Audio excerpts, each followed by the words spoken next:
adopté. L'adoption, d'abord, c'est quoi?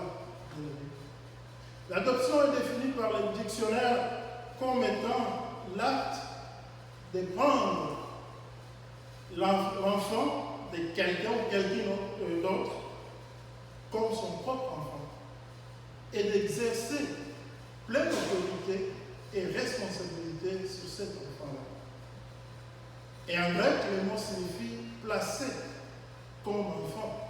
Donc ça signifie, vous n'étiez pas l'enfant de celui-là ou celle-là, mais maintenant vous êtes placé comme enfant et vous devenez, n'est-ce pas, son enfant à part entière.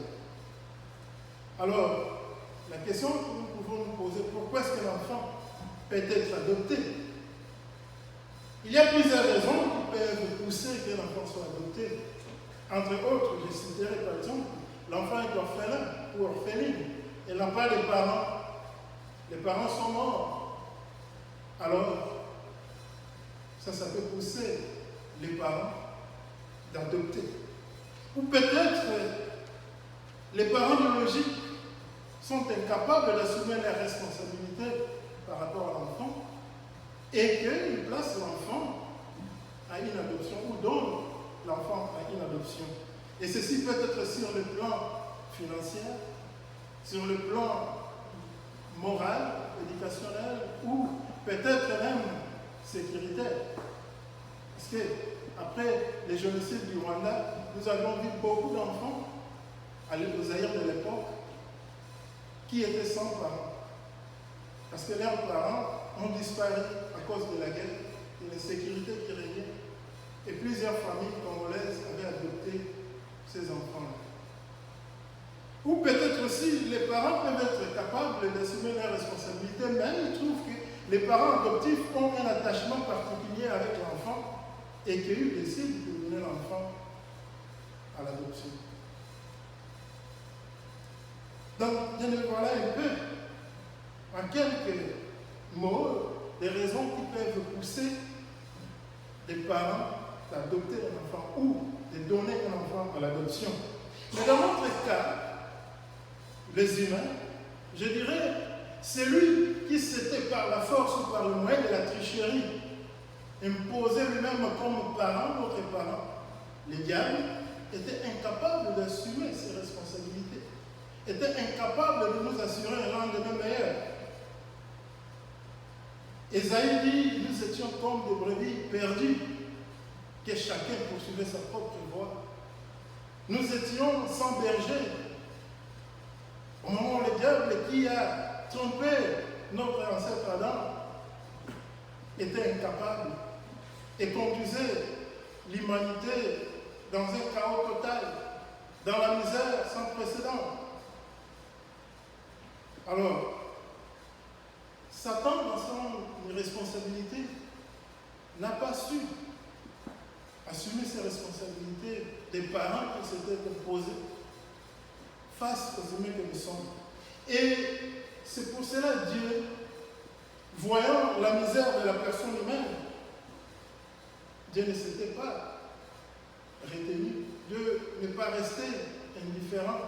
Il devrait faire quelque chose pour qu'il puisse intervenir par Jésus-Christ pour nous adopter. Bien-aimés dans le Seigneur, je prendrai l'exemple de l'actrice américaine Angelina Jolie. Je pense que beaucoup d'entre nous la connaissent. Elle a 6 enfants. Mais en principe, elle n'a que 3 enfants biologiques, je dirais. Les 3 autres, elle les a acquises par l'adoption. Mais elle exerce de l'autorité et de la responsabilité totale sur ses enfants. Et je pense même qu'elle a donné à ces enfants-là une vie meilleure et un avenir meilleur par rapport peut-être à leurs parents biologiques, là où elle les avait adoptés. C'est ça. Pour nous, c'était la même chose. Les diables ne pouvaient nous assurer les lendemains meilleurs. Alors, Dieu a pris ses responsabilités pour intervenir. Après la chute de la personne humaine, dans les jardins d'Éden. Dieu cherchait à avoir une famille sur la terre avec laquelle il pouvait s'identifier. Ceux qui pouvaient être appelés ses enfants. N'est-ce pas, la Bible nous dit Dieu est Père, et même Jésus-Christ qui nous a dit, si nous voulons prier, dites, notre Père qui est dans les cieux. Donc, Dieu ne pouvait pas s'identifier aux humains. Pourquoi? Parce que les humains étaient devenus des rebelles. Et par conséquent, son esprit n'était plus dans eux. Alors, Dieu cherchait des voies et moyens pour trouver une famille de gens qu'il pouvait appeler ses enfants. Et je dirais, sans le Saint-Esprit, nous ne sommes pas enfants de Dieu. Comme nous venons de lire. C'est l'Esprit qui nous donne le droit de dire que Dieu est notre Père. C'est l'Esprit de l'adoption que nous avons reçue par Jésus-Christ qui nous donne cette capacité-là plutôt d'être identifiés avec Dieu. Revenir dans son image. Par Jésus-Christ, nous avons reçu l'esprit d'adoption. Et nous sommes des enfants de Dieu à part entière. Nous devenons enfants de Dieu bien-aimés qu'après avoir reçu Jésus-Christ dans notre vie comme Seigneur et Sauveur. Et c'est ce que Jean chapitre 1 dit à tous ceux qui l'ont reçu, à ceux qui croient en son nom, il leur a donné le pouvoir de devenir enfants de Dieu. On n'est pas enfant de Dieu par la naissance biologique ou naturelle, mais par la naissance spirituelle. Pourquoi? Parce que la personne humaine, quand il était déconnecté de Dieu, il était devenu sourd, il était devenu enfant de Satan, enfant du monde, j'allais dire. Parce que Satan s'était imposé par la tricherie. Il a pris l'humanité tout entière sous ses responsabilités au moment où il est irresponsable. Alors, par Jésus-Christ, nous devenons enfants de Dieu par adoption. Et c'est ce que Jésus-Christ a voulu signifier à Nicodème. Quand Nicodème est venu le voir la nuit, Jésus-Christ lui a dit, Nicodème, il faut que le ciel puisse te donner naissance pour que tu puisses hériter le royaume des cieux. En d'autres mots, pour que tu puisses devenir enfant de Dieu. On devient enfant de Dieu qu'en recevant Jésus-Christ comme Seigneur et Sauveur. Le but de l'avènement de Jésus-Christ dans ce monde bien-aimé, c'était pour payer le prix de notre adoption. Dieu nous a adoptés d'un grand prix qui est le sang de son Fils. Tu ne dois pas aller à l'école pour devenir un enfant de Dieu. Mais tu dois les recevoir en ouvrant ton cœur à Jésus-Christ. C'est pour cela que j'aime les séminaires là où j'ai étudié à Princeton. Je me rappelle les premiers jours de l'orientation, quand on était admis, on était avec ma femme, on nous a dit, tu viens ici, tu dois connaître qui tu es. Tu viens ici avec Dieu. Tu ne viens pas chercher Dieu ici. Tu viens ici avec Jésus-Christ. Tu ne viens pas chercher Jésus-Christ ici. Ici, tu viens pour passer les baptêmes de feu. Ça signifie que tu viens pour approuver que tu es vraiment celui que tu prétends être. Parce qu'on va t'exposer à d'autres courants, on va t'amener dans la confusion. Alors tu dois savoir qui tu es. Et je bénis le Seigneur d'avoir passé par la voie du séminaire qui m'a donné l'occasion vraiment d'éprouver qui je suis, enfant de Dieu. Et j'ai vu des gens avec qui j'étais là-bas qui sont sortis comme ils s'étaient venus. Pourquoi? Parce qu'ils n'ont pas pu avoir Jésus-Christ par la voie de l'éducation. Ils sont sortis, bien sûr, intellectuellement formés, mais spirituellement peut-être morts. Et je ne donne pas raison aux gens qui disent que les séminaires, parce que quand on était à Princeton, on disait Princeton Cemetery. On appelait cela Princeton Cimetière. J'avais posé la question pourquoi. Bon, parce que si vous entrez là-bas, on tue votre foi. C'est pas vrai. On t'expose pour que tu puisses prouver si réellement ce que tu prétends être. Tu es sûr de ce que tu es. Donc, bien aimé, c'est pour nous dire qu'on ne peut pas l'être, on ne peut pas devenir un enfant de Dieu par une éducation de ce monde.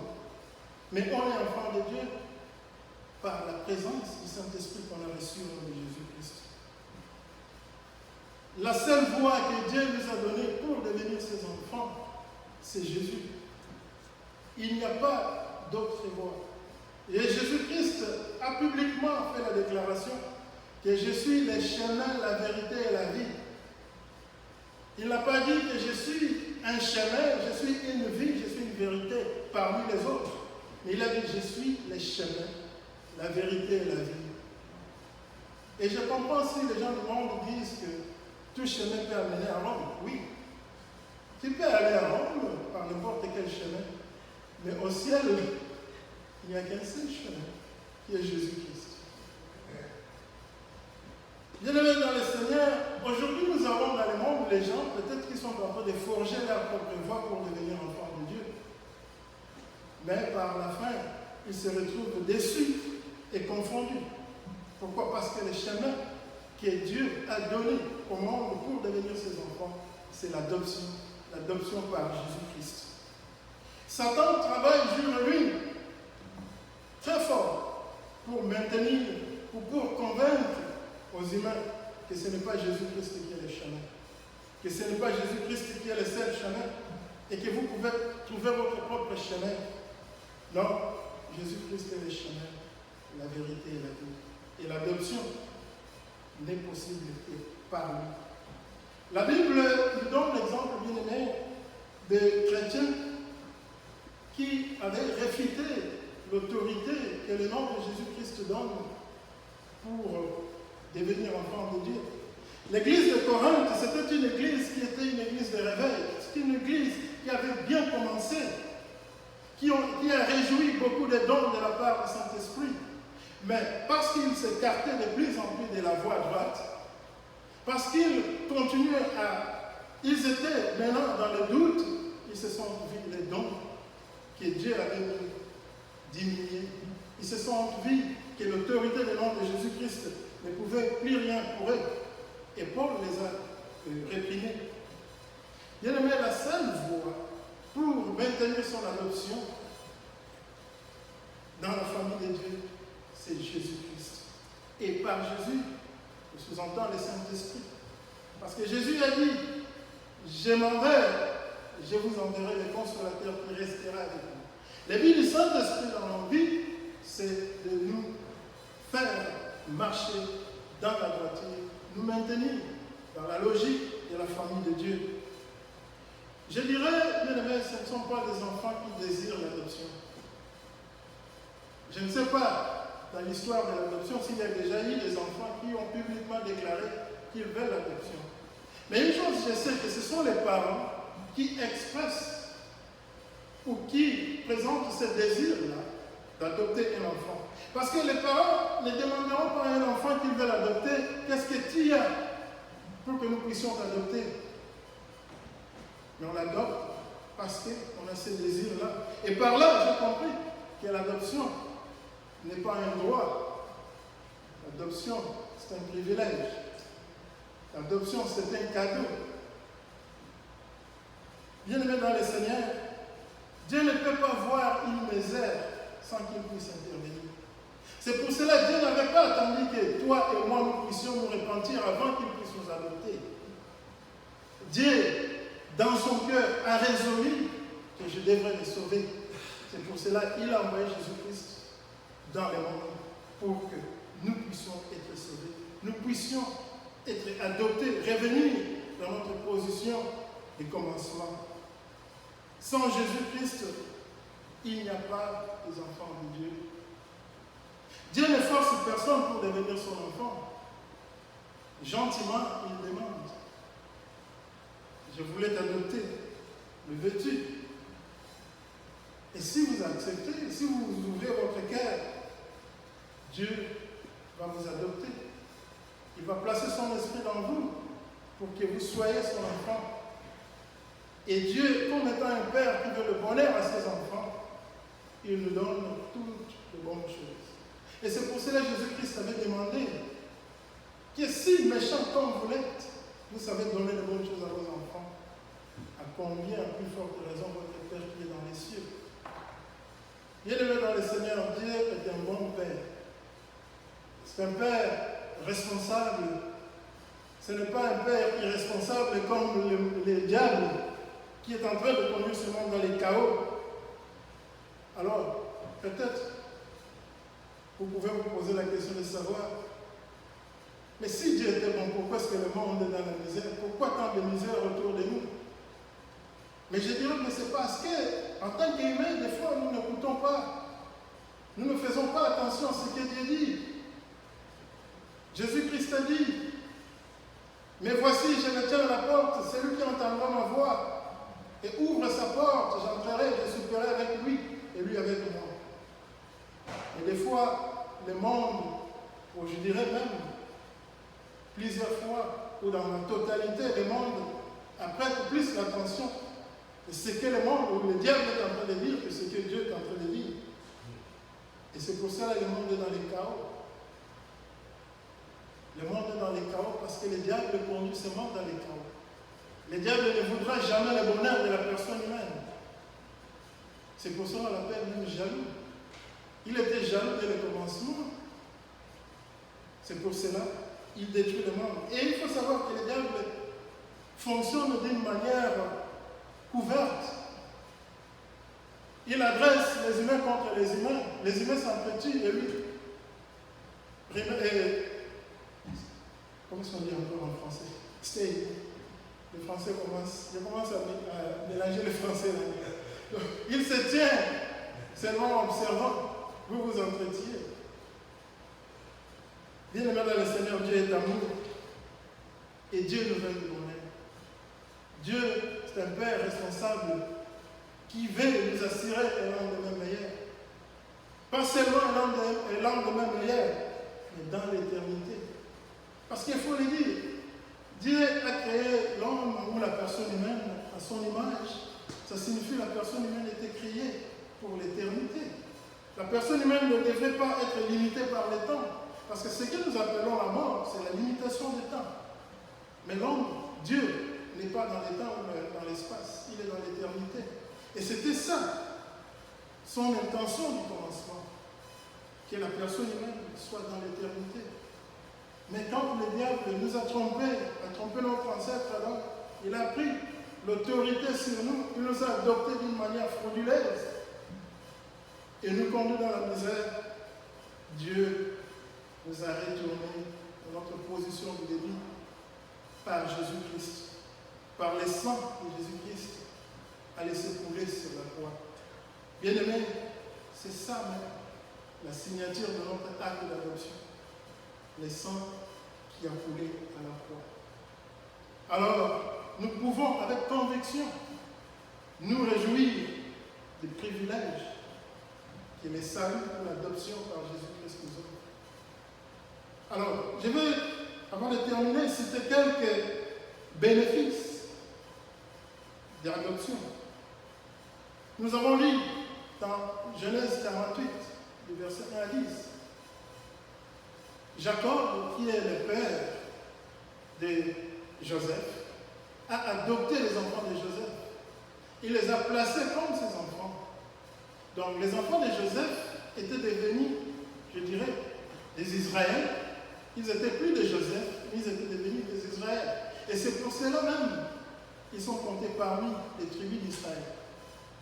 Donc, le privilège d'être adopté est l'usage du nom.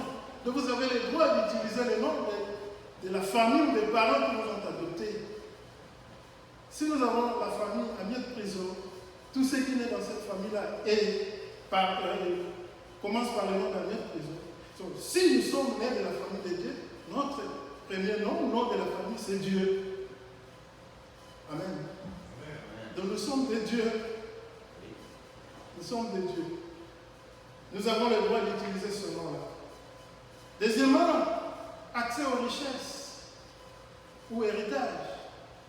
Nous voyons Joseph a dit à Jacob qu'il était des enfants que tu as eu. Manassé et